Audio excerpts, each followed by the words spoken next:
ஒரு அடி சாக்ரிஃபைஸ் பண்ணிட்டேன். திருப்பி உங்களதுல முடிவு இல்ல, நான் இல்ல. நண்பர்கள் அனைவருக்கும் வணக்கம். இந்த வீடியோல நம்ம எதை பத்தி தெரியுமா பார்க்க போறோம்? பிக் பாஸை பொறுத்த வரைக்கும் ரெண்டு பிரிவா பிரிச்சிருக்காங்க. ஒருத்தங்க சூப்பர் டீலக்ஸ், இன்னொருத்தங்க சாதாரண பிக் பாஸ் ஹவுஸ். அந்த மாதிரி தான் பிரிச்சிருக்காங்க.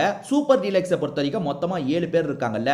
அந்த 7 பேர்ல ஒருத்தங்க ரூல்ஸை பிரேக் பண்ணதுனால இங்கிருந்து ஒருத்தர் அந்த இடத்துக்கு போனோன்ற மாதிரி பிக் பாஸ் சொல்லிட்டாரு. ஒருத்தர் பர்டிகுலரா பிரேக் பண்ணல, எல்லாருமே கொஞ்சம் ரூல்ஸை பிரேக் பண்ணிட்டாங்க போல. அதனால இங்க இருக்கிறதுல ஒருத்தர் அங்க போனோம், அங்க இருந்து ஒருத்தர் இங்க வரணும், அங்கிருந்து வியானா தான் வர போறாங்கன்ற மாதிரி அந்த பிக் பாஸ் ஹவுஸை சேர்ந்தவங்க முடிவு பண்ணிட்டாங்க. ஆனா இவங்க இருக்காங்கல்ல, இந்த சூப்பர் டீலக்ஸ் ஆளுங்க 7 பேர்ல யாரை முடிவு பண்றதுன்ற மாதிரி பயங்கர கன்ஃபியூஷன் வருது. அப்ப பிரவீன் காந்தி இருக்கார்ல, நான் ஏற்கனவே ஒரு வாட்டி விட்டு தந்துட்டேன், இந்த வாட்டி என்ன சேர்க்காதீங்க, உங்கள யாரையாவது முடிவு பண்ணுங்கன்னு சொல்றாரு. இவர் எதை தெரியுமா மீன் பண்றாரு? ஆக்சுவலா நாமினேஷன் பண்ணாம இருக்கிறதுக்கு 3 பேருக்கு மட்டும் பாஸ் கிடைச்சது.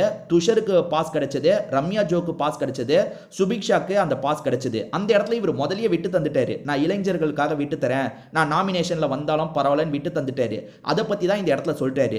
ஆனா இவங்க இருக்காங்கல்ல, அப்ப அரோரா என்ன பண்றாங்கன்னா, சார் ஓட்டு மாதிரி போட்டுக்கலாம், சார் போனோன்னு யார் நினைக்கிறீங்கன்னு கேட்க வராங்க. உடனே பிரவீன் காந்தி டென்ஷன் ஆயிட்டாரு. அவர் டென்ஷன் ஆனதுல நியாயம் இருக்க தான் செய்யுது. ஏன்னா ஓட்டுன்ற நிலைமை வந்ததுன்னா எல்லாருமே பிரவீன் காந்தியை குத்தி அனுப்பி விட்டுருவாங்க. யோசிச்சு பாருங்க, யாரு போறதுன்னு முடிவு பண்ணா பிரவீன் காந்தி பிரவீன் காந்தின்னு எல்லாருமே சொல்லுவாங்க. அவர் போற நிலைமை வந்துடும். நீங்க ஓட்டுக்குள்ளலாம் போகாதீங்க.